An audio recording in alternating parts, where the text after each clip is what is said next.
بسم اللہ الرحمن الرحیم۔ السلام علیکم، welcome back to the book binder. تاریخ دان لکھے گا کہ جس قوم کو اپنے پچھلے ادارے، افراد اور منصوبے چھوڑ کر جانے تھے وہ پلاٹس اور شاپنگ پلازے چھوڑ گئی۔ تاریخ دان لکھے گا جس قوم نے روٹی اس لیے کھانی تھی کہ رازق کا شکر ادا کر سکے، روٹی اس قوم کو ہی کھا گئی۔ تاریخ دان لکھے گا ایک قوم ایسی تھی جو فطرت سے ٹکرا گئی اور پھر فطرت نے اسے پچھاڑ دیا۔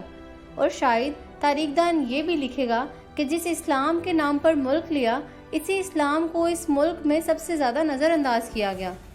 جستجو کا سفر ایک ایسے شخص کی کہانی ہے جسے بے نامی کی توہین نے تلاش ذات کے سفر پر آمادہ کیا۔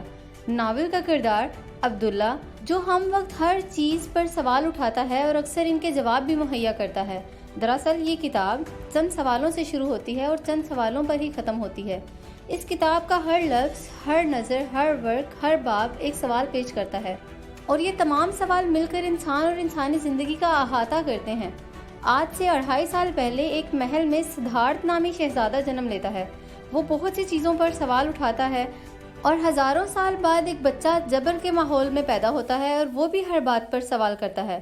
عبداللہ کے سوالوں کا جواب شاید کسی کے پاس بھی نہیں، نہ عبداللہ کے مجبور والدین کے پاس، نہ عبداللہ کے گاؤں کے مولوی صاحب کے پاس، اور نہ ہی عبداللہ کے اسکول کے استادوں کے پاس۔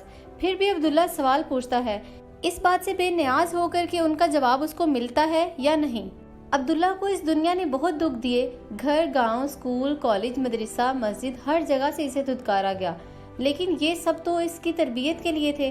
وہ مٹی سے ہیرا بن رہا تھا، فطرت اسے تیار کر رہی تھی، اپنے قریب لا رہی تھی۔ یہ کتاب صرف سوالوں کی کتاب نہیں، جدوجہد کی کتاب ہے۔ اس کتاب میں امید ہے، صبر کا درس ہے۔ کتاب ایک دعا بھی ہے جو بندوں کو ان کے رب کے قریب لاتی ہے۔ جستجو کا سفر ایک ایسی داستان ہے جو ہمیں انگلی پکڑ کر سچ، ہمت، کوشش اور محنت کے سفر پر چلاتی ہے۔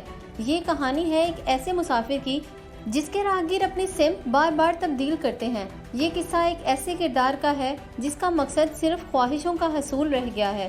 یہ فریاد ہے اس مفلسی کی جس پر زندگی تنگ کر دی گئی۔